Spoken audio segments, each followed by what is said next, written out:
სახალხო დამცველი იუსტიციის მინისტრის პოლიტიკური თავდასხმის სამიზნეა, რამ გააღიზიანა თია წულუკიანი და არის თუ არა დაპირისპირების მთავარი მიზეზი ბიძინა ივანიშვილი. მავთულხლართები გუგუტიანთკარში და შეშინებული მოსახლეობა, სოფლის მცხოვრებლები ოკუპაციის პირისპირ.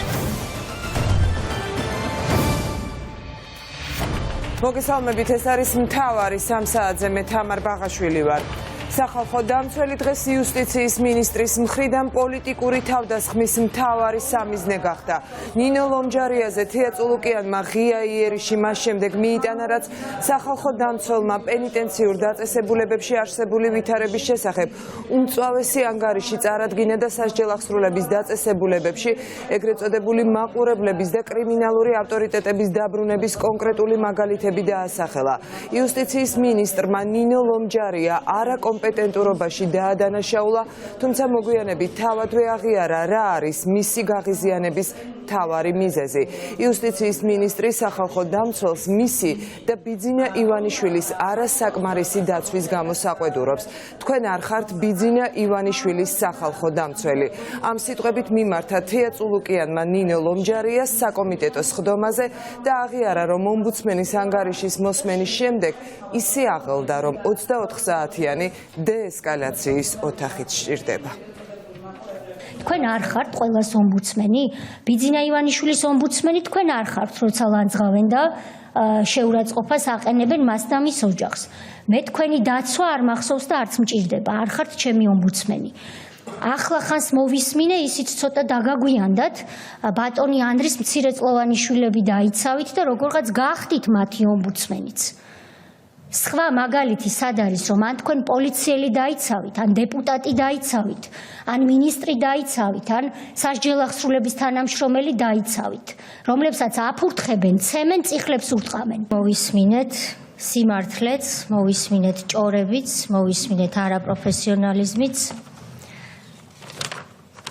და მოვისმინეთ კიდევ ბევრი სხვა იმგვარი რამ, რაც თუ ხუმრობით დავიწყებდით ჩემს გამოსვლას, იმდენად ავღელდი, რომ ნამდვილად მჭირდება დეესკალაციის ოთახში 24 საათით მოთავსება. უმწვავესი დაპირისპირება თია წულუკიანსა და ნინო ლომჯარიას შორის დღეს რამდენიმე საათის განმავლობაში გაგრძელდა. სახალხო დამცველის კრიტიკული მოხსენება პოლიტიკურ თავდასხმაში მალევე გადაიზარდა. იუსტიციის მინისტრმა ომბუდსმენს დღეს არაერთხელ მიაყენა სიტყვიერი შეურაცხყოფა. დაადანაშაულა ჭორაობაში და მას არაკომპეტენტური უწოდა. ეგრეთ წოდებული მაყურებლების და კრიმინალური ავტორიტეტის ინსტიტუტის დაბრუნება ქართულ ციხეებში. სახალხო დამცველის მოხსენების ამ ხმაურიანმა ნაწილმა თია წულუკიანს დღეს მოთმინება აშკარად დააკარგვინა.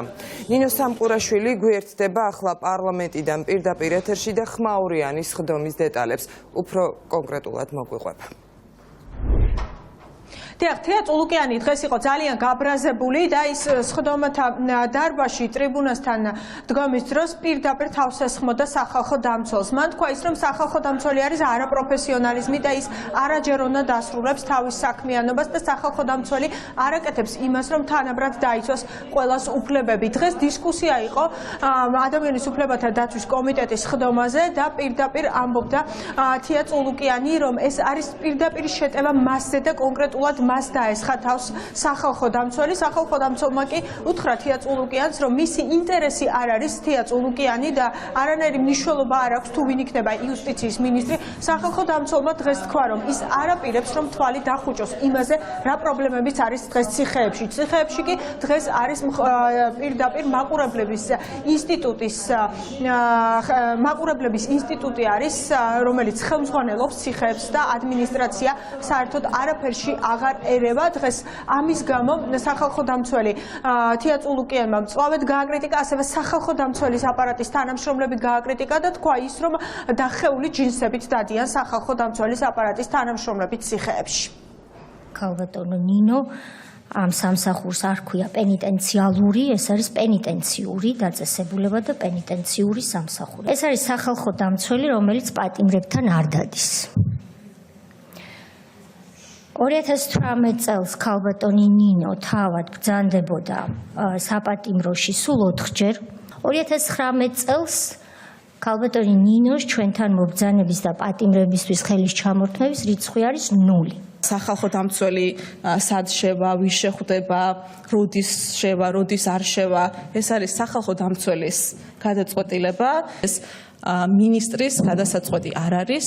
ძალიან ხშირად ახსენეთ სიტყვა მე, თქვენი თავის შესახებ ბევრი ისაუბრეთ, თუმცა მე მინდა გითხრათ, რომ თქვენი პიროვნება ნამდვილად არ არის ჩემთვის მნიშვნელოვანი. მე მჭირდება რომ ამიხსნათ რა მეთოდია ეს რომლის თანახმადაც თქვენ მიდიხართ მირზა სუბელიანთან და ორჯერ ბატონ მამალაძესთან და არ მიდიხართ არც ერთხელ სხვა ეგრეთ წოდებულ რიგით პატიმართან რომელსაც თქვენთან შეხვედრა სურს. ამაში მე მგონი არაფერი პოლიტიკური არ არის. ქალბატონო, მეუბნებით გაარჩიეთ ყურადღების გადატანის ცდელობა, მე არ ვაპირებ ჩამოთვალო სახელები და გვარები.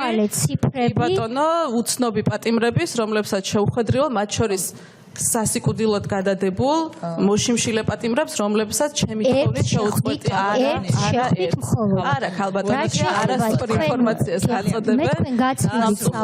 არასწორ ინფორმაციას გაწოდებენ, თუმცა მე ამ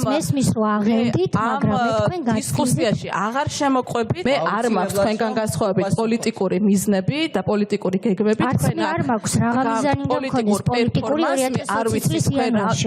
თქვენ მომთხოვეთ რომ დამესახელება კონკრეტული სახელები და გვარები იმ ადამიანების, რომლებიც არაფორმალური მმართველები არიან, ეგრეთ წოდებული მაყურებლები.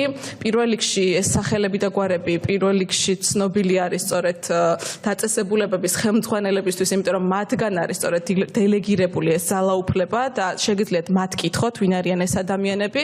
გარდა ამისა, ძალიან კარგად არის ვიდეო თვალით აღჭურვილი ყველა ციხე და შეგიძლიათ ამოიღოთ ასევე ვიდეო მასალები, როგორც ხედავთ, აარქივებთ ხანგრძლივი ვადით და ნახოთ, როგორ შედიან ეს ადამიანები დახურულ დაწესებულებებში. საპარლამენტო უმრავლესობის წევრებიც ხლომაზე ამბობდნენ იმას, რომ ისინი სახალხო დამცველის ასეთ მწვავე შეფასებას არ ეთანხმებიან, შესაძლოა იყოს ცალკეული შემთხვევები, მაგრამ სისტემური პრობლემა ის, რომ მაყურებლების ინსტიტუტი არის ციხეში, ეს ნამდვილად არ არის. სახალხო დამცველმა კი ამის პასუხად უთხრა უმრავლესობის წევრებს, რომ აუცილებელი არის ის, რომ მათ იფიქრონ იმაზე, რომ პრობლემაზე თვალის დახუჭვა არ მოხდეს. ნინო ლომჯარიას თქმით, მიუხედავად იმისა, რომ მოდის 2020 წლის საპარლამენტო არჩევნები, ის არ აპირებს, რომ აი ამ პრობლემებზე ახლა თვალი დახუჭოს და კრიტიკა არ იყოს იმ საკითხების მიმართ, რომელიც არის პრობლემური. სახალხო დამცველის თქმით, პრობლემური კი ციხეში ნამდვილად არის დღეს მაყურებლების ინსტიტუტი და რომ სწორედ კრიმინალური სუბკულტურა მართავს ახლა ციხეებს, ამბობს პირდაპირ სახალხო დამცველი. დღეს ასევე დებატების და დისკუსიის თემა სხდომაზე გახდა თია წულუკიანის დაბადების დღე. დღეს იუსტიციის მინისტრის დაბადების დღე არის, რაც დეპუტატებს შორის დისკუსიის თემა გახდა. აბსოლუტურად უადგილოა და გაპოლიტიკურების ცდელობა, როდესაც ანგარიში, რომელიც ეხება 2019 წელს და უფრო მეტიც 2019 წლის ზაფხულს, ახსენო ფარტენაძისა და კორტავას საქმეები და ეს მოიყვანო მაგალითად იმისა, თუ რა ხდება პენიტენციურ სისტემაში. მრავალი წელია, რამდენიმე წელი ყოველ შემთხვევაში ამ ტრაგიკული საქმეებიდან გასული და მე არ მესმის, როდესაც ანგარიში არის აღწერა, ჩამონათვალი და შემდეგ ყველა ვნახეთ, ალბათ არის ყოველი თავის ბოლოში რეკომენდაცია იუსტიციის მინისტრს, არა პენიტენციურ სამსახურს, არა რომელიმე ციხეს, არა რომელიმე ჩემს მოადგილეს ბატონ მიშას, ბატონ გიორგის, ბატონ ალეკოს, არა. ან არა სამინისტროს, იუსტიციის მინისტრს რეკომენდაციები. თქვენი პოლიტიკური კარიერა მე არ მაინტერესებს, საერთოდ თქვენ ვინახართ, პერსონები მე არ მაინტერესებს, მაინტერესებს ინსტიტუტები. თუ ინსტიტუტები გაინტერესებთ, მაშინ რეკომენდაციები მაინც გაიცით ინსტიტუტებზე. რატომ გაიცით რეკომენდაცია პერსონაზე? ეგებად ამასობაში იცვლებოდა მინისტრი და რაღაცა ხდებოდა. დიდი ძრები, როგორც ქონდა 20 ივნის მავანს დაგეგმილი, რომ გადაეტრიალებინა ხელისუფლება. მაგრამ ესეც ალბათ აქ არ უნდა ვახსენოთ, იმიტომ რომ პოლიტიკური დაბადების დღის უფლება აღარ მაქვს, არამც თუ პოლიტიკური დისკუსიის უფლება. ალბათ ნატოს თხოვ ბოდიშ ნუ მომახდენებს იმისთვის, რომ დღეს დავიბადე. ეს მართლაც ასე მოხდა ზუსტად 45 წლის წინ და მე მინდა ვისარგებლო პირიქით შემთხვევით და ყველა იმ ქალს მივესალმო, ვისაც ეს ასაკი დაუდგა. მე უფრო მომწონს ის რეაქცია, რაც ჩემს კოლეგა დეპუტატებს ჰქონდათ. მაპატიეთ ეს ემოცია და დიდი მადლობა მინდა უთხრა მათ, ვინც თქვენგან განსხვავებით კეთილი სურვილებით შეეპასუხა. ქალბატონმა თეამ მისთვის არც თუ ჩვეული სირბილით შენიშვნეთ უპასუხა ჩემს პოზიციას, რომ ასეთი მაღალი ტრიბუნა ნაკლებად ან სულაც არ გამოვიყენოთ ხოლმე ერთმანეთის დაბადების დღეების, ანუ პირადი დღესასწაულების აფიშირებისათვის. ეს ჩემი პოზიცია, რომელსაც მხოლოდ მე ვითვალისწინებ აქ და სხვა არავინ. და ის რომ 45 წლის მანდილოსნების ცხოვრებაში უნდა იყოს პოზიტიური დღეები, ამაში აბსოლუტურად ვეთანხმები ქალბატონ თიას და რომ ასეთი პოზიტიური დღეები უნდა იყოს ყველა ასაკის და სხვა სქესის ადამიანების ცხოვრებაში, ანუ ჩვენი მოსახლეობის ცხოვრებაში და ამ პოზიტიური დღეების შექმნა, რა თქმა უნდა, ჩვენი ხელისუფლების მოვალეობა. ჩვენ გვაქვს თანამშრომლობის ძალიან კარგი მაგალითი. ის რომ მაგალითად წინა წელს ჩვენ გავითვალისწინეთ თქვენი რეკომენდაციების 84%-ზე მეტი. ეს ნიშნავს იმას, რომ საქართველოს პარლამენტის მხრიდან დამოკიდებულება ომბუდსმენის მიმართ არის ისეთი, როგორიც უნდა იყოს. ანუ თქვენს მიერ წარმოდგენილი მოსაზრებების და რეკომენდაციების დიდ ნაწილს ჩვენ ისედაც ვეთანხმებით. მათ შორის პენიტენციური სამსახურის მიმართ. თუმცა ჩვენ ყველაფერს ვერ დავეთანხმებით. ვფიქრობ, რომ დღევანდელი განხილვის საგანი პენიტენციური სისტემა იმ ფორმით, რა ფორმითაც თქვენ წარმოადგენთ, არ შეესაბამება რეალობას. ყველა ეს ანგარიში აბსოლუტურად არის დაცლილი პოლიტიკური რაიმე ტიპის ქვეტექსტებისაგან. მე მესმის, რომ იგივე 2012 წლის ხსენებამ ანგარიში განსაკუთრებული ყურადღება მიიპყრო. აქ წარმოდგენილი დეპუტატების და პირველი შეკითხვა ამას ეხება. ჩვენ არანაირად არ ვცდილობთ რაიმე შედარება ან პარალელი გავაკეთოთ 2012 წლამდე არსებულ ვითარებასთან, იმიტომ რომ ეს არ არის ის ათვლის წერტილი თუ შედარების წერტილი, რასთან დაკავშირებითაც ჩვენ შედარებებს ვაკეთებთ, იმიტომ რომ ვითარება რადიკალურად შეცვლილია, ამიტომ ჩვენ ვსაუბრობთ სხვა სტანდარტებზე და სხვა საკითხებზე, რაც ფიქრობთ, რომ დღეს უკვე დღევანდელ რეალობაში არის გამოწვევა და ამაზე საჭიროა საუბარი. სახალხო დამცველის ვალდებულება და მისია, ჩვენი მანდატი არის ის, რომ ვისაუბროთ პრობლემებზე და მე ვისურვებდი დღეს მაინც, რომ კომიტეტის წევრებს და დეპუტატებს ეს სკეპტიკური დამოკიდებულება გამოეჩინათ არა სახალხო დამცველის და მისი ანგარიშის მიმართ, არამედ იუსტიციის სამინისტროს და მათი წარმომადგენლების მიმართ, იმიტომ რომ მე ესე წარმომიდგენია სახალხო დამცველის ანგარიშის განხილვა. მეჩვენება, რომ უფრო მეტად სახალხო დამცველის ანგარიშის მიმართ არსებობს რაღაცა კითხვები და ნდობის ნაკლებობა, ვიდრე იმ ფაქტის მიმართ, რომ ეს ფაქტები, რაზეც სახალხო დამცველი საუბრობს, შესაძლოა იყოს სწორი.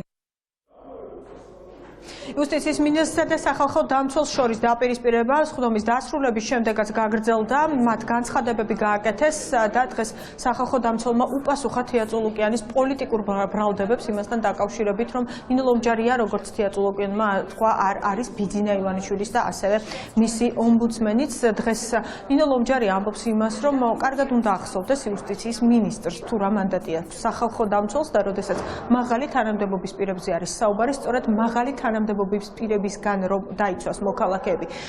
ამისთვის არის სახალხო დამცველი და ეს არის მისი მთავარი მანდატი. სახალხო დამცველის ფუნქცია არის ის, რომ ადამიანები, მოქალაქეები დაიცვას სწორედ გავლენიანი პირებისგან და მაღალი თანამდებობის პირებისგან და მათ შორის იუსტიციის მინისტრისგანაც.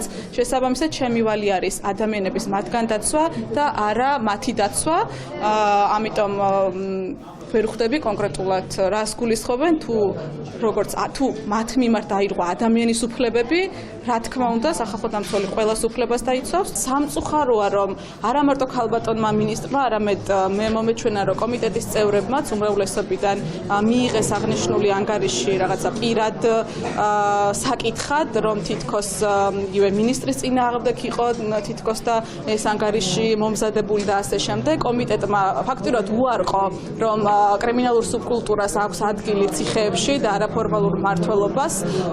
ფაქტია, რომ სახელმწიფო, მათ შორის სიპიტისაც დაუდასტურა და არ უარყო, რომ ესეთი პრობლემა არსებობს, ასევე იუსტიციის სამინისტროსგან ჩვენს მიმართ მოწერილ წერილში არ არის უარყოფილი ის საკითხები, რაც ეხება არაფორმალურ მმართველობას. ის რაც შექმნა სტალინმა ამაზე პასუხისმგებელი ვერ იქნება დღეს იუსტიციის მინისტრი დღეს პასუხს აგებს იმაზე, რომ გააგრძელოს ორგანიზებულ დანაშაულთან ბრძოლა.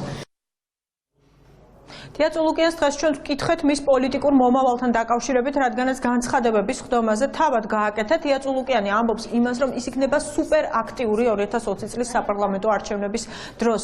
აპირებს თუ არა რომ გადადგეს, თია წულუკიანის თქმით, აუცილებლობა არ არის, რომ მან იუსტიციის მინისტრის თანამდებობა დატოვოს. თია წულუკიანი ამბობს იმას, რომ ის კანონი მას აძლევს შესაძლებლობას, რომ იყოს აქტიური და 2020 წლის საპარლამენტო არჩევნების დროს, სადაც გუნდს დაჭირდება, როგორც თავად თქვა, ის იქ იქნება, თუმცა იქნება სუპერ აქტიური იმისათვის, რომ როგორც თავად აცხადებს, არ მოხდეს წარსულის მოbrunება ქვეყანაში.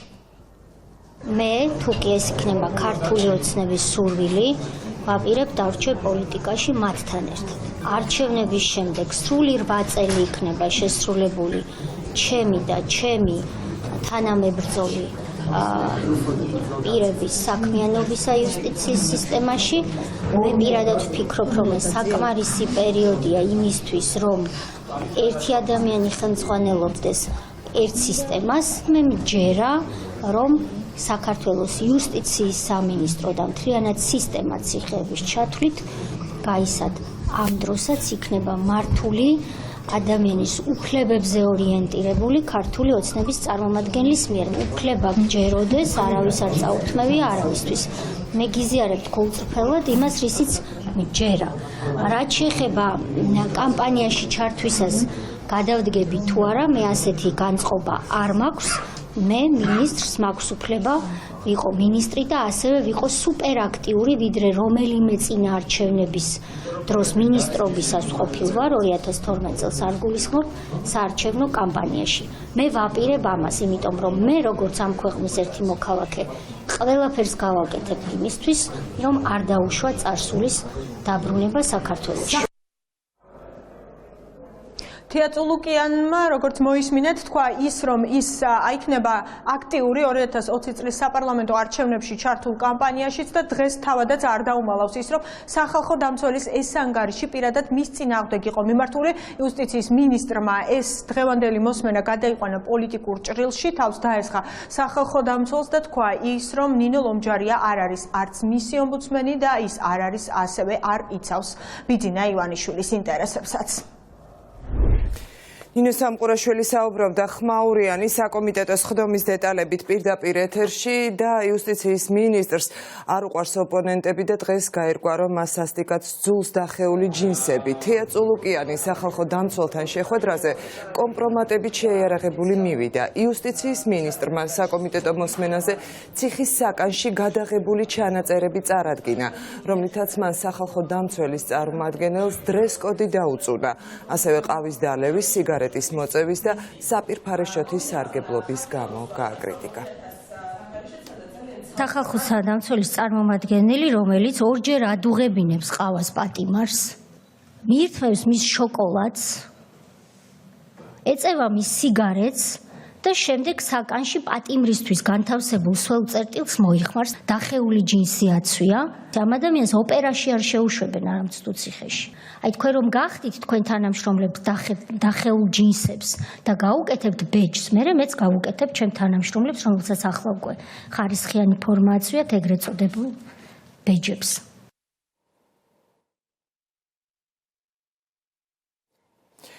ჩვეული სარკაზმით კი დღეს თია წულუკიანი ხანგრძლივ პოლიტიკურ კარიერასაც ნაწილობრივ დაემშვიდობა და პირველად ღია თქვა, რომ მისი უცვლელი მინისტრობის ეპოქა დასასრულს უახლოვდება. იუსტიციის მინისტრის განცხადებით 2020 წელს არჩევნების შემდეგ სამინისტროში დაწყებულ რეფორმებს უკვე მისი მემკვიდრე განაგრძობს. სამწლიანი რიგებია, სამწლიანი. სულ რამდენიმე თვე დარჩა ჩემი და ჩემი გუნდის იუსტიციის სამინისტროში ყოფნისა. რა თქმა უნდა, ქართული ოცნება, მე ასე მჯერა, გაიმარჯვებს ამ არჩევნებში. რა თქმა უნდა, ის ჰუმანური პოლიტიკა, რაც ჩვენ შევძელით მოგვეტანა პენიტენციური სისტემისას, თითოეული ჩემი წინამორბედი მინისტრის დაწყებული ბატონი სუბარიდან თაოსნობით და შემდეგ უკვე მე ვცდილობ ეს გავაგრძელო გაგრძელდება ეს პოლიტიკა. რა თქმა უნდა, ის მშენებლობები, რომლებსაც ჩვენ წელს ჩაუშვებთ, მომდევნო იუსტიციის მინისტრი გააგრძელებს, ჩემი მთავარი მიზანია, რომ მას ვინც იქნება ის და იქნება, რა თქმა უნდა, ქართული ოცნების წარმომადგენელი, მე ასე მჯერა, ის შეძლებს, რომ ამ ყველაფერს დააშენოს უკეთესი რამ. და რა შეფასებები მოყვა პარლამენტში სახალხო დამცველის მოხსენებას და ასევე თეა წულუკიანის რეაქციას ამ მოხსენებაზე. ნინო გაზდელიანი გვერდდება პირდაპირ ეთერში შეფასებებით. თამარ კომიტეტში თეა წულუკიანის გამოსვლა საკმაოდ მწვავე შეფასებები მოყვა პოლიტიკოსების მხრიდან. ოპოზიციის შეფასებით თეა წულუკიანმა ისიც კი არ იცის თუ რა ფუნქციები აქვს სახალხო დამცველის აპარატს და მისი მოვალეობა, რომ არ არის ივანიშვილისა და მმართველი გუნდის რეპუტაციის დაცვა. ასევე ამბობენ, რომ ეს არის ერთადერთი ინსტიტუტი, რომელიც მმართველმა გუნდმა ვერ დაიმორჩილა, რომელსაც ვერ აკონტროლებს და ვერ მართავს და სწორედ ამით არის გაღიზიანებული, როგორც თეა წულუკიანი, ასევე მმართველი გუნდი. იუსტიციის მინისტრმა ღიად განაცხადა, რომ ერთადერთი ინსტიტუტი, რომელსაც არ აკონტროლებს ბიძინა ივანიშვილი, სახალხო დამცველი, ეს არ არის ლეგიტიმური მის თვალში ინსტიტუტი, იმიტომ რომ არ წარმოადგენს ბიძინა ივანიშვილის ინტერესებს.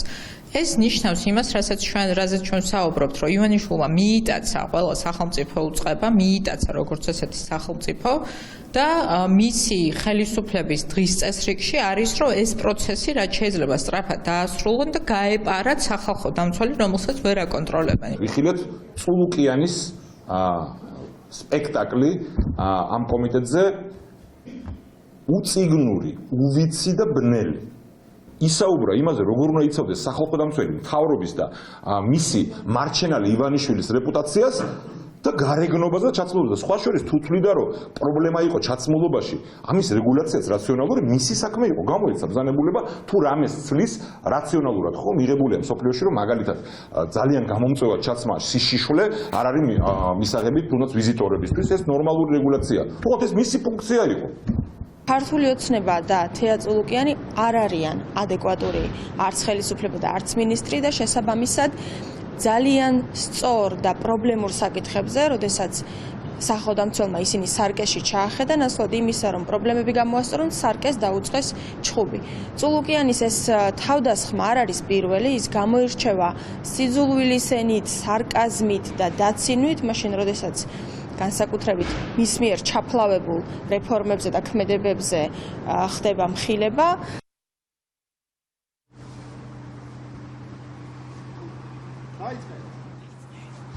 რაც შეეხება სამოქალაქო სექტორს, ისინი ფიქრობენ, რომ და ასევე იზიარებენ პოლიტიკოსების შეფასებებს, რომ იქიდან გამომდინარე, რომ სახალხო დამცველის აპარატს მმართველი გუნდი ვერ აკონტროლებს, ამითიც არიან ისინი გაღიზიანებულები და ამბობენ, რომ მათ გაღიზიანებას ის გარემოებაც იწვევს, რომ სახალხო დამცველის აპარატს ზოგადად აქვს დაშვება ძალიან ბევრ ინსტიტუტზე და შეუძლია ბევრ უწყებაზე და შეუძლია იქედან ინფორმაციის მოძიება და გადამოწმებაც, რაც გარკვეულწილად მმართველ გუნდს უქმნის დისკომფორტს და ისინი სწორედ ცდილობენ დისკრედიტაციას ამ ინსტიტუტის. თუ ქართული ოცნება ნაწყენია სახალხო დამცველს, ძალიანაც კარგია, იმიტომ რომ პრობლემა მაშინ ჩნდება, როდესაც სახალხო დამცველს ქართული ოცნება ნებისმიერი მმართველი პარტია შეაქებს და მოუწონებს საქმიანობას. ჩვენ ვხედავთ, რომ თუ კი ადრე ვთქვათ მედია იყო ძირითადად დარტყმის ობიექტი ხელისუფლების წარმომადგენლების მხრიდან და მმართველი პარტიის მხრიდან ძირითადად. ახლა ამ ჭრილში შემოდის ნებისმიერი ინსტიტუცია, რომელიც ოდნავ განსხვავებულად ფიქრობს მათგან და სახალხო დამცველი როგორც ჩანს ერთ-ერთია ამ ნაწილში, ისევე როგორც სამოქალაქო სექტორი. ქალბატონი წულუკიანი 7 თვე იქნება 8 თვე თუ 2 წელი კიდევ იუსტიციის მინისტრი თუ ქართული ოცნება იქნება მმართველობაში, ამას ხვეც ერთი ადამიანი ქვეყანაში, ჩემი გმარწმენით და არა თავად ქალბატონი წულუკიანი.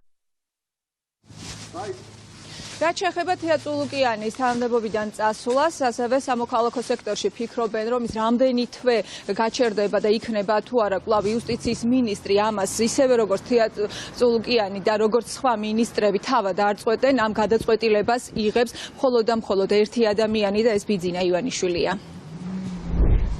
ნინო გაზდელიანი საუბრობდა შეფასებებით პირდაპირ ეთერში. სახალხო დამცველის მოხსენებაზე კი პარლამენტში დღეს სამოქალაქო აქტივისტები არ შეუშვეს ახალგაზრდული მოძრაობის წევრებს თეა წულუკიანისთვის სურდათ შეკითხვების დასმა, თუმცა იუსტიციის მინისტრთან შეხვედრის უფლება მათ არ მიეცათ. პირდაპირ უგზალავენ მოსახლეობას მათთან კონტაქტს და ეს პოლიციის კორდონებს აყენებენ, რომ წავე კითხვები არ მიიღონ. ეს კიდევ ერთი ნიშანია იმის, რომ ჩვენს თვალწინ ხდება ხელისუფლების ჩამოქცევა ყველა მისი ინსტიტუციის ეს ფილმი ნანახი გვაქვს ჩვენ და ვიცით როგორ მთავრდება. აი ამ 8 წლის განმავლობაში რა გაუკეთებია და რა შეუქმნია გარდა იმისა, რომ იუსტიციის სახლებს დაამატა just taxis სერვისად. აი მეტი რა შეუქმნია, ეს გვაინტერესებს უბრალოდ. გამოჩნდება ამით, თუ ეს ადამიანები გვეტყვიან უარს რომ და შეშვებაზე ნიშნავს იმას, რომ ისინი ემალებიან საზოგადოებას და ის მითები, რასაც ისინი ქმნიან, თითქოს საზოგადოების რაღაც მხარდაჭერა აქვს, კიდევ ერთხელ გაქარწყდება, იმიტომ რომ მათ არ სურთ მოისმენონ საზოგადოების ჩვენზე არის საშვები და შვებული, მოვედით, გამოგვართვეს პირადობის მოწმობები, ვეკითხებით, ვერ გვიპოვეთ სიაში, მაგრამ ისევ დაიცა უპასუხოდ გვტოვებენ. რეალურად ბიძინა ივანიშვილი ყველა ხერხს მიმართავს, რომ თავისი მმართველობა უფრო და უფრო გააზრიეროს ჩვენ ქვეყანაზე, რაც არ გამოუვა. და ახლა გუგუტიანთკარი, სადაც რამდენიმე თვიანი იძულებითი შეზღუდვების შემდეგ ჟურნალისტები დღეს პირველად შეუშვეს. სოფელში ოკუპანტებმა ახალი რკინის ღობეები უკვე გაავლეს, ადგილობრივები შეერაღებული ფორმიანების გამოჩენას ყოველ წუთში შითელოდებიან და თავს დაუცველად გრძნობენ. განაახლეს თუ არა სამუშაოები ოკუპანტებმა, რას ყვებიან ადგილობრივები, კიდევ რა ნაწილი შეიძლება მოექცეს ოკუპირებულ ტერიტორიაზე, გიორგი ახალკაცი გამოდის კავშირზე ოკუპირებული რეგიონიდან. თამარ, ქართველმა სამართალდამცველებმა ჩვენ უკვე დაგვატოვებინეს მოვლენების ეპიცენტრი და შესაბამისად უცნობია რა ვითარება ამ დროისთვის. თუმცა მთავარის სოფელ გუგუთიანთკარში მუშაობის დროს საოკუპაციო ძალების წარმომადგენლებს იქ სადემარკაციო სამუშაოები არ განუახლებია, თუმცა ისინი ჩვენ დავაფიქსირეთ, როდესაც გადაადგილდებოდნენ შესაბამისი ტექნიკით. გუგუთიანთკარში ახლა დაახლოებით 50-მდე ძელი არის აღმართული და ამ ძელების ნაწილზე არის გავლებული მწვანე ბადეები, რაც იმას ნიშნავს, რომ საოკუპაციო ძალების წარმომადგენლები სოფელში ისევ მალე გამოჩნდებიან. ადგილობრივი მცხოვრებლები ვარაუდობენ, რომ ოკუპირებულ ტერიტორიაზე სოფლის სასაფლაო და სალოცავი აღმოჩნდება. არის პრობლემები ეკონომიურად ხალხს ძალიან უჭირს და კიდე მთავარი ის არის, რომ ხალხი ცხოვრობს შიშის ქვეშ. არ გაქვს საშუალება, რომ შენ მიცვალებული საფლავზე მიხვიდე და პატივი მიაგო, ძალიან დიდ პრობლემას წარმოადგენს და ძალიან რთულია მოსახლეობისთვის. აი როგორ ცხოვრობთ, აი მოიხედე და შედეგი აი შესახეზე ჩანს. რა თქმა უნდა, გაჭირვებით. იცის ეს მინისტრმაც იცის, ციხელაშვილმაც იცის, საგარეო საქმეთა მინისტრიც იყო, ყველანი ირეყვნენ, მაგრამ რეაგირება არ არის. არა, ეხლა უძლურები ვართ, ეხლა რუსეთთან ჩვენ ვინა ვართ. აკეთებენ იმას, რასაც მოიფიქრებენ, რაც უნდათ. ჩემო მეზობელმა ბიჭმა და მითხრა, რომ არა, ეს იგი გზაზე გაატარეს საზღვარიო, კანაო იყო ხოლმე გზის ქვემოდან და იქ გაუტარებია. მას მე აი ეგეთ საზღვარს იმას აშვებიან, თორე ისე რომ აქ ჩამოვიდნენ სოფელში, არა. არა. ანუ სოფლის განაპირა საოკუპაციო ხასამონტაჟები. კი, და ისე რომ აი ჩვენ შევგაწუხონ ხალხი, არა რა. იმათი არაფერი არ არის, მაგრამ მაინც იქითკენ იყო ის გზა დარჩენილი და ეხლა ქვით არის ჩვენ. შეშინებულია ხალხი. მაინც ეხლა პოლიცია რო არის, იმედი აქვს, მაინც ჩვენი პოლიცია როა, იმედი აქვს. სოფელ გუგუტიანთკარში დღეს დილიდან უშედეგოდ ცდილობს შესვლას ანტისაოკუპაციო მოძრაობა ძალა ერთობაშია. ორგანიზაციის ერთ-ერთ წევს მიხეილ ბალიაშვილს სამართალდამცველებმა თავდაპირველად მისცეს ნებართვა, რომ შესულიყო ზარდიანთკარში, თუმცა მოგვიანებით ის მალევე ძალისმიერი ქმედებებით გამოიყვანეს სოფლიდან. ამ დროისთვის სოფელ გუგუტიანთკარში ქართველი სამართალდამცველები და ევროკავშირის სადამკვირვებლო მისიის წარმომადგენლები პატრულირებენ. იძულებულები არიან გაგვცენ ესეთი პასუხი. შეეთანხმეთ პრესცენტრთან, შეეთანხმეთ სუსთან და ასე შემდეგ. ჩვენ ვცდილობთ ყველაფერს შეთანხმებას, მაგრამ ვიღებთ უარს. ამ საოკუპაციო ხაზის გარეთ გადმოდიან კიდევ და დამატებით ტერიტორიას იტაცებენ რუსი ოკუპანტები და ხელისუფლება არაფერს არ აკეთებს. მხოლოდ და მხოლოდ უთანხმებს, მე დარწმუნებული ვარ, რომ შედგა რუსებსა და ჩვენს ხელისუფლებას შორის შეთანხმება, რომ დღეს ბორდერიზაცია არ უნდა გაგრძელებულიყო, იმიტომ რომ თქვენ ჟურნალისტები შესულიყავით და უბრალოდ ესეთი მკვდარი სურათი გენახათ. გვინდოდა შესვლა, გაარკვიეს, რა ვიცი, გავარკვევთო და შეგვიშვეს ერთ სიტყვით რა შეგვიშვეს გავიარეთ ნახევარი სოფელი და გაჩერდა ვისაც მივდევდით პიკაპი ერთი პიკაპი უკნიდან მოგვადგა ვუთხარით რომ ჩვენ აღარ გავალთ აქედან მაგრამ რას ქვია არ გახვალთ საქართველოს ხელისუფლების მიერ კონტროლირება ტერიტორიაზე მე რიგით მოქალაქეს მეკრძალება გადაადგილება მეზღუდება კონსტიტუციური უფლება და ამაზე პასუხისმგებელი არ არის არავინ საოკუპაციო რეჟიმის წარმომადგენლები გორის მუნიციპალიტეტის სოფელ გუგუთიანთკარში ჯერ კიდევ გასული წლის ზაფხულში გამოჩნდნენ სადემარკაციო სამუშაოები მათ გუშინ დღის მეორე ნახევარში განახლეს. გუგუთიანთკარში არსებული ვითარების შესახებ გიორგი ახალკაცი საუბრობდა პირდაპირ ეთერში. გენადი ბესტაევის ნათესავები კი საქართველოს ხელისუფლებას უმოქმედობაში ადანაშაულებენ. საოკუპაციო რეჟიმის ტყვეს ცხინვალის დე-ფაქტო ხელისუფლებამ 2 წლით თავისუფლების აღკვეთა მიუსაჯა და ის ამ დროისთვის სასჯელს ოკუპირებულ ცხინვალში იხდის. ბესტაევი 2 თვის წინ სოფელ ზარდიანთკარიდან ოკუპანტებმა გაიტაცეს მას ეგრეთ წოდებული საზღვრის გადაკვეთას და ნარკოტიკული ნივთიერების კერძოდ მარიხუანას გადატანას ედავებიან. განსხვავებულ ვერსიას ყვება ოჯახი და ამბობს, რომ შეიარაღებულმა ფორმიანებმა მამაკაცი საკუთარი სახლიდან გაიტაცეს. ქვეყნის ხელისუფლება კი მის გასათავისუფლებლად არაფერს აკეთებს. ცნობილი გახდა რომ მორწმუნე პატიმრობა მიუსაჯეს. არ ვიცი, მე ხო თქვენგან ვიცი. თქვენგან მესმის. ჩვენ ველოდებოდით რომ თვის ბოლოს იქნებოდა პასუხი, მაგრამ არ ვიცი. ორთვიანი პატიმრობა ჰქონდა. ხელისუფლების წარმომადგენლები არ დაკავშირებია. არავინ თქვენს მეტი არავინ იკავშირდება. ყურადღება არავის არ არავის არაფერი არ მიუწევ, მაგრამ საწყალი კაცი არავის არ უნდა. ტელეფონის ნომრები შენა ყველა. აბა ფულიანი იყოს და დიდ ადგილზე მუშაობდეს თუ არ გაიყვანონ ხელაჩი, მაგრამ ესეთი უპატრონო არავის არ უნდა. ბიძა ჩემი დამიბრუნო სახლში.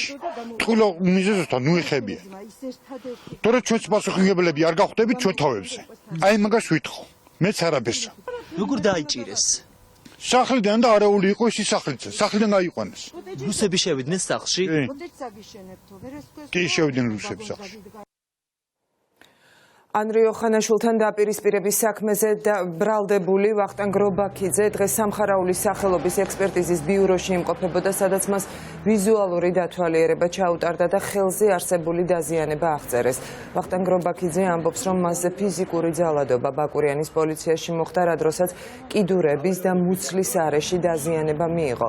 ბრალდებული ანგარიშწორებაში მონაწილე პოლიციელების ამოცნობისთვის მზადაა, თუმცა ეჭვობს, რომ საპარლამენტო უმრავლესობის ერთ-ერთი ლიდერის დაკვეთით მის წინააღმდეგ დაწყებული შურისძიების საქმის დეტალებით გამოძიება დაინტერესდეს. სამხარაულის ბიუროს შემდეგ კი რობაქიძე ავერსის კლინიკაშიც მივიდა, სადაც მას დამატებითი კვლევები ჩაუტარდა და მუცლის ღრუს მიდამოებში მიყენებული დაზიანებების შესახებ სპეციალურ დასკვნას ის სახელმწიფო ინსპექტორს წარუდგენს.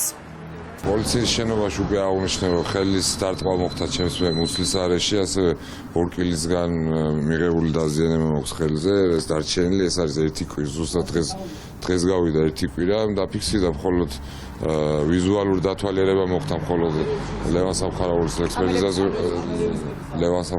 ექსპერტიზაზე ვიყავი ხა შესული, მოხდა ჩემი ვიზუალური დათვალიერება და დააფიქსირა ექსპერტმა ხელის დაზიანება და ამიხსნეს და გამიმარტეს, რომ ჩემი სახსრებით უნდა ჩავიტარო მუცლის ღრუს დათვალიერება, შემდეგ ეს წარვადგინო შესაბამის ორგანოებში და შემდეგ იმ დასკვნას ჩაუტარდება შემდეგ ექსპერტიზა. გავრილოვის ღამის და ბიძინა ივანიშვილის პირადი პატიმრები, რომლებიც პოლიტიკური დევნის მსხვერპლი არიან, ბესიკ თამლიანის და ზურაბ ბუდაღაშვილის დედები, ასევე გიორგი რურუას ოჯახის წევრები დღეს ნაციონალური მოძრაობის წევრებთან ერთად დიპლომატიური მისიის წარმომადგენლებს შეხვდნენ. პოლიტპატიმრების ოჯახის წევრებმა ელჩებს მიაწოდეს ინფორმაცია და გააცნეს მტკიცებულებები, როგორ იდევნებიან საქართველოში განსხვავებული აზრის ადამიანები, მათი პოლიტიკური პოზიციის გამო.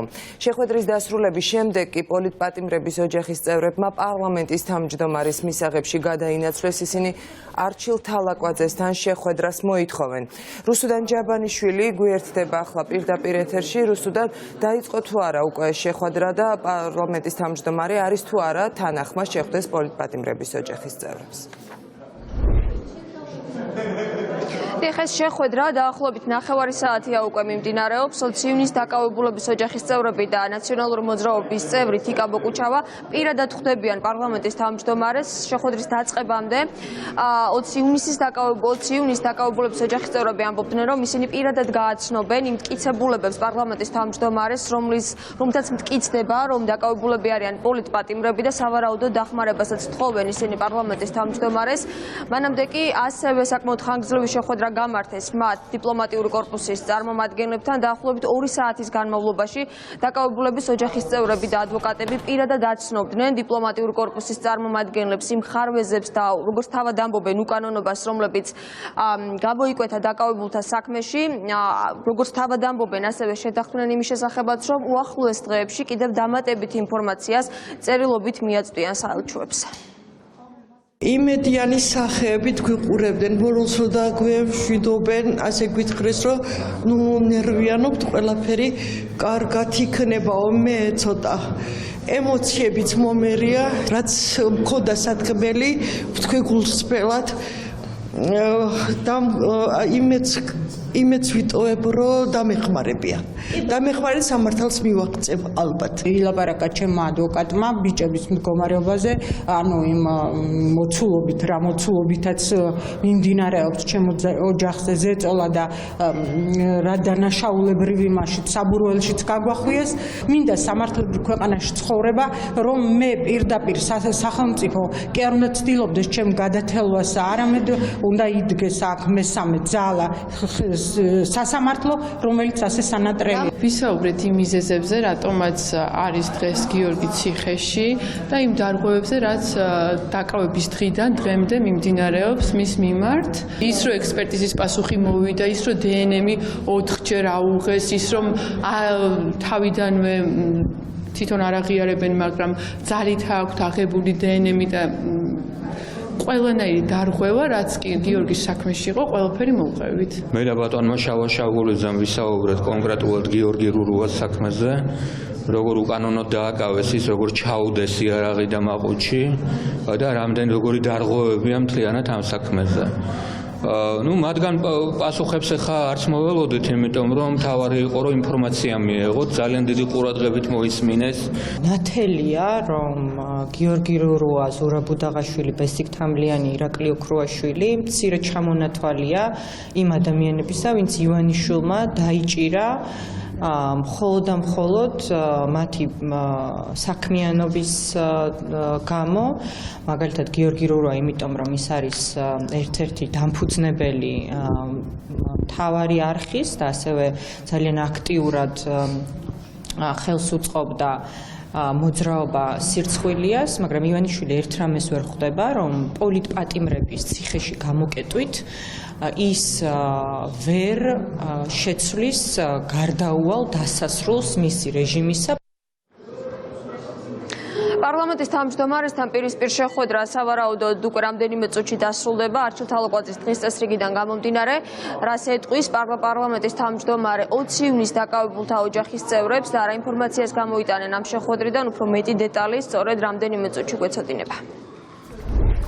რუსტენ ჯაბანიშვილი საუბრობდა პარლამენტიდან პირდაპირ ეთერში. შინაგან საქმეთა სამინისტრო ახალ სკანდალში ეხება 15 წლის მოზარდის ოჯახი პოლიციას დანაშაულში ამხელს. დაკავებული არასრულწლოვანი პოლიციის მთავარი სამმართველოს შენობაში მთელი ღამის განმავლობაში კანონიერი წარმომადგენლის გარეშე იმყოფებოდა და მის შესახებ ინფორმაცია ოჯახს არ ჰქონდა.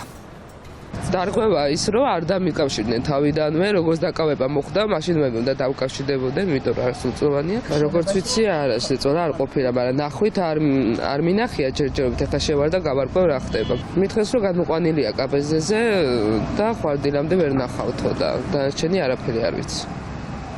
რის გამო? ტელეფონის გურდობაზე.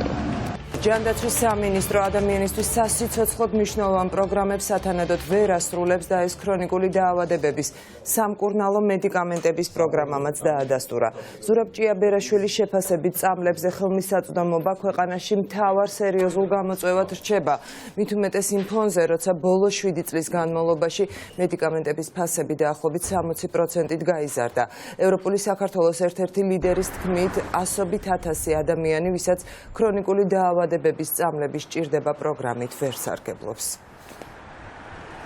ჯანდაცვის სამინისტრომ უნდა გასცეს პასუხი ძალიან მარტივ კითხვაზე, რამ გამოიწვია პროგრამაში ჩართულ პირთა რაოდენობის შემცირება, როდესაც პირიქით საზოგადოების მოლოდინი იყო, რომ ეს პროგრამა კიდევ უფრო მასშტაბური გახდებოდა. აქვე დავამატებ, რომ ისევე როგორც C-ჰეპატიტის პროგრამაში, აქაც ბიუჯეტში იყო გამოყოფილი თანხები, 14 მილიონი იყო ამ მედიკამენტების პროგრამაზე ჩადებული 2019 წლის ბიუჯეტში. ჯერჯერობით ხაზინის ანგარიში დევს 11 თვის ბიუჯეტის შესრულების ანგარიში და იქ ირკვევა, რომ ნოემბრის ჩათვლით 14-დან მხოლოდ 7 მილიონი იყო დახარჯული, ამიტომ მეორე მნიშვნელოვანი კითხვა არის საბოლოო ჯამში როგორ შესრულდა ამ პროგრამის ბიუჯეტი. ანაკლიის ღრმა წყლოვან პორტთან დაკავშირებით ახალი ტენდერი შეცვლილი პირობებით მალე გამოცხადდება. ეს განცხადება დღეს ეკონომიკის მინისტრმა გააკეთა. ნათია თურნავა ამბობს, რომ ანაკლიის განვითარების კონსორციუმთან ხელშეკრულების შეწყვეტა ლოგიკური გადაწყვეტილება იყო, რაც შეეხება შემდგომ პროცედურას. მინისტრის განმარტებით ეს იქნება გამჭვირვალე და პორტი აუცილებლად აშენდება. ჩვენ თავრობის გადაწყვეტილებით შევწყვიტეთ ხელშეკრულება ანაკლიის განვითარების კონსორციუმთან. ეს გადაწყვეტილება იქნა მიღებული მას შემდეგ, რაც წლების მანძილზე 7-ჯერ ჯამში გაუგრძელდათ მათ შესრულების ვადა და მიუხედავად ამისა მაინც ვერ მოახერხეს, რომ დაეწყოთ ანაკლიის პორტის რეალური მშენებლობა და შეეკრათ დაფინანსება. აქედან გამომდინარე ეს გადაწყვეტილება იყო სრულიად ლოგიკური, რადგან ანაკლია ჩვენი პრიორიტეტია და ჩვენ ვერ დაუშვებთ კიდევ უფრო მეტ დაგვიანებას. რაც შეეხება შემდგომ პროცედურას, ის ასეთივე გამჭვირვალე იქნება, როგორც ყველა ჩვენი ნაბიჯი ამ პროექტთან მიმართებაში. ჩვენ გვაქვს გაცხადებული, რომ ძალიან მალე დავიწყებთ ახალი ტენდერის პროცედურას. ძალიან დიდი იმედი გვაქვს, რომ სხვა კომპანია ძალიან მალე გამოჩნდება, ოღონდ გამჭვირვალე ტენდერის შედეგად. ხორავა საქმეზე დაკავებული მიხეილ კალანდია სასამართლო პროცესზე დღეს მსჯავრდებული გუგა ბარბაქაძე დაიკითხება. დღევანდელ პროცესზე ლევან დადუნაშვილის მკვლელობისთვის გასამართლებული პირი მოყვება თუ რას აკეთებდა. მიხეილ კალანდია იმ დროს, როცა დათუნა სარალიძეს ფარდულში მისივე თანატოლები ცივი იარაღით დაზიანებას აყენებდნენ. ადვოკატი ზურაბ თოდუა არ გამორიცხავს, რომ პროკურატურამ სხდომის დახურვა მოითხოვოს. პროცესის პარალელურად კი კალანდიას ადვოკატი შოთაძის მეორედ მოსვლაზეც საუბრობს და დარწმუნებულია, რომ სკანდალურად წასული გენერალური პროკურორის თანამდებობაზე უკან დაბრუნება სასამართლოზე ზეწოლას და მისი დაცვის ქვეშ მყოფი კალანდიასთვის გამამტყუნებელი განაჩენის გამოტანას ნიშნავს.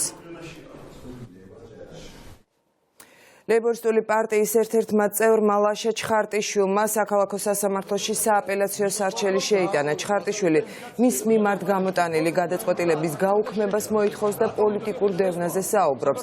მან სარჩელთან ერთად სასამართლოში დანართის სახით მიიტანა სათვალეც და ამ ფორმით გამოხატა პროტესტი მის მიმართ გამოტანილი გადაწყვეტილების გამო.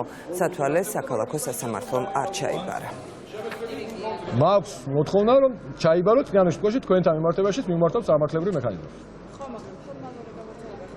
დანართში მითი რა არ მოგწონთ? მაშინ დააზუსტეთ თუ შეიძლება რა არ მოგწონთ ამ მტკიცებულებაში და ამ დანართში.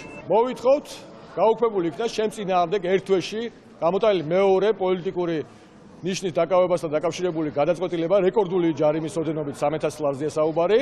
სააპელაციო სასამართლოსგან განსაკუთრებული იმედი ამასთან დაკავშირებით არ გვაქვს, იმიტომ რომ მურუსცე ივანიშვილის სასამართლოსგან სამართლის პოვნა პრაქტიკულად გამორიცხულია. ჩვენ რეალურად ვემზადებით სტრასბურგისათვის. მოსამართლე თარაშულმა იკადრა და გამოიგონა ახალი კანონი, რომელიც ხაღალზე არ არსებობს, რომ ატრაქციონის მიმდებარედ აქციის გამართვა არ შეიძლება და ამის საპასუხოდ დამაკისრა მე რეკორდული ჯარიმა. მინდა სიმბოლურად მოსამართლე თარაშულს და სააპელაციო მოსამართლეს გადავცეთ სიმართლის სათვალე, რათა იქნებ სათვალის მეშვეობით მაინც დაინახონ ის, რომ კადრებში ზალადობს პოლიცია და კანონსარღვევს პოლიცია და არა მე. ჩვენ შევიტანეთ ადმინისტრაციული საჩივარი სააპელაციო სასამართლოსთვის, მაგრამ დანართის სახით სათვალე არ დაუერთეს მათ, ისი უფლებაც მათ არ ქონდათ კანონით მინიჭებული უფლებებით, რადგან დანართის სახით შეგიძლიათ ჩააბარონ ნებისმიერი რამე ასევე მიტკიცებულების სახით. ჩვენ აღნიშნულ საჩივარს და მის დანართს, კერძოდ სათვალეს აუცილებლად გაუგზავნით პოსტით სააპელაციო სასამართლოს, ხოლო რაც შეეხება გადაწყვეტილებას პირველი ინსტანციის სასამართლოში ნინო თარაშვილის არის პოლიტიკური გადაწყვეტილება, იქიდან გამომდინარე, რომ მან არ მიაქცია ყურადღება საერთოდ მტკიცებულებებს. იუსტიციის საბჭოს არამოსამართლე წევრმა ანა დოლიძემ და სამოქალაქო მოძრაობამ დედები აზარტული თამაშების წინააღმდეგ აქცია პერფორმანსი დღეს სახელმწიფო კანცელარიის შენობასთან გამართეს. აქციის მონაწილეებმა კანცელარიაში წერილიც პრემიერის სახელზე შეიტანეს და მოითხოვეს პეტიციის განხილვა, რომელიც აზარტული თამაშების აკრძალვას ეხება და 10,000 ხელმოწერა მოძრაობის წევრებმა უკვე მოაგროვეს.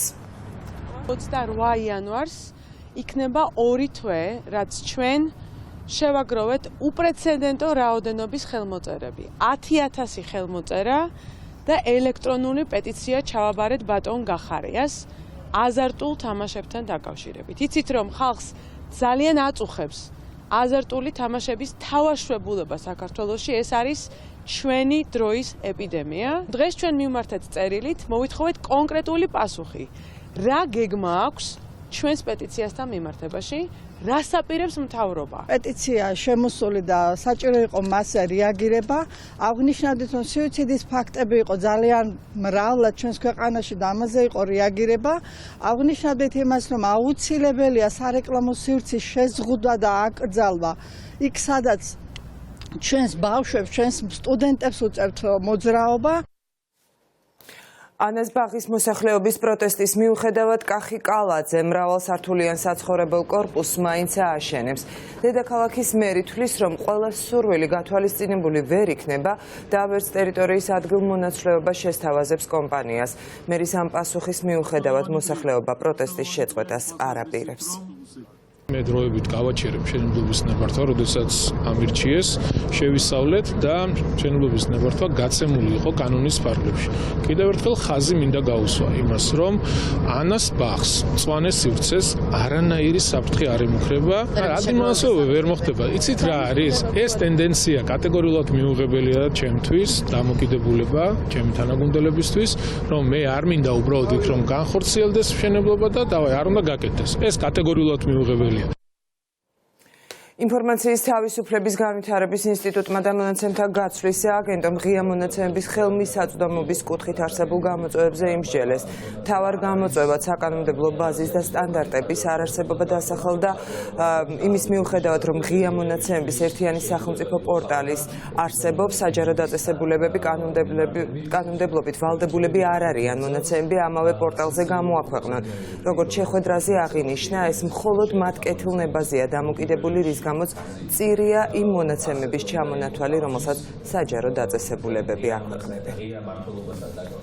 იქიდან გამომდინარე, რომ არ გვაქვს ერთიანი სტანდარტები, საჯარო დაწესებულებები ვალდებული არ არიან, რომ გამოაქვეყნონ ღია მონაცემები ღია ფორმატში data.gov.gz-ზე, რომელიც არის ერთიანი სახელმწიფო მონაცემთა პორტალი და ეს ყველაფერი დამოკიდებულია მათ კეთილნებაზე და ვფიქრობთ, რომ ამგვარი სტანდარტების მიღებით უფრო მეტად გააქტიურდებიან საჯარო დაწესებულებები ამ პორტალის გამოყენების თვალსაზრისით. დღევანდელი ჩვენი შეხვედრის მიზანია საჯარო და კერძო სექტორის წარმომადგენლებმა ერთობლივად ვიმსჯელოთ, როგორ გავხადოთ უფრო მეტად ხელმისაწვდომი ღია მონაცემები, კერძოდ საჯარო სექტორში დაცული არსებული მონაცემები, რაც მნიშვნელოვანი და საინტერესო გახდება აკადემიური სექტორის, კერძო სექტორის, მეცნიერებისა და მკვლევარებისთვის.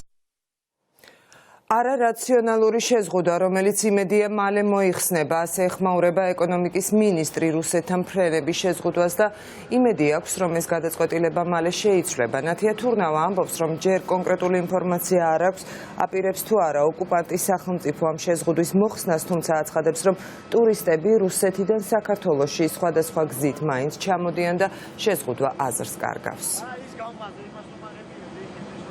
ჩვენ ყოველთვის დადებითად შევხვდებით იმას, თუ კი ეს ჩვენი აზრით აბსოლუტურად არარაციონალური შეზღუდვა მოიხსნება და ფრენები აღდგება, იმიტომ რომ ჩვენ იგივე წლის შედეგებმა დაგვანახა, რომ ჯერ ესეთი საქართველოში მიუხედავად ყველაფრისა ტურიზმი იზრდება, მათ შორის რუს ტურისტები ჩამოდიან უბრალოდ სხვა გზებით, სახმელეთო გზებით ან არაპირდაპირი ფრენებით, მათ გაურთულდათ მართალია ჩამოსვლა, მაგრამ მაინც ჩამოდიან და ეს იმას ნიშნავს, რომ თვითონ მიზეზი, საბაბი, რის გამოც მოხდა ეს აკრძალვა, ანუ თითქოს და უსაფრთხოების თემები აღარ არის დღეს ეს რიგში, იმიტომ რომ თვითონ რუსი ტურისტები ჩამოდიან და ადასტურებენ იმას, რომ მათთვის საქართველო არის უსაფრთხო ტურისტული ბაზარი, ტურისტული ქვეყანა. აქედან გამომდინარე, მე არანაირ რაციონალს არ ხედავ ამ შეზღუდვის შენარჩუნების მიღმა. შვეიცარიის ქალაქ დავოსში ეკონომიკური ფორუმი დაიწყო. ყოველწლიურ შეხვედრებში მსოფლიო ლიდერები, ბიზნესმენები, მეცნიერები და სამოქალაქო საზოგადოების წარმომადგენლები მონაწილეობენ. 2020 წლის ეკონომიკური ფორუმის მთავარი თემა და განხილვის საგანი ერთობლივი და მდგრადი მშვიდობა, კლიმატური ცვლილებები, ბიომრავალფეროვნების დაცვა და ტექნოლოგიური ომების თავიდან აცილება იქნება. ღონისძიებაში შეერთებული შტატების პრეზიდენტი დონალდ ტრამპიც მიიღებს მონაწილეობას. ფორუმი 24 იანვარს დასრულდება და მასში მას ქართული დელეგაციაც ესწრება პრემიერის ხელმძღვანელობით. ირანის $3 მილიონ სიხდის დონალდ ტრამპის მკვლელობისთვის ეს განცხადებები ირანის პარლამენტის წევრებმა გააკეთეს. სააგენტო როიტერის ინფორმაციით შეერთებული შტატების პრეზიდენტს ასევე გარდაცვლილი გენერლის ყასემ სოლეიმანის შემცვლელიც ემუქრება. ისმაილ ყაანის განცხადებით ირანის მიერ ამერიკის შეერთებულ შტატებზე შურისძიება ან დონალდ ტრამპის ლიკვიდაცია დაკარგული სამართლიანობის აღდგენა იქნება. ასეთი იყო მთავარი ახალი ამბები ამ დროისთვის. პირდაპირ ეთერში 6 საათზე ბრუნდებით. დროებით.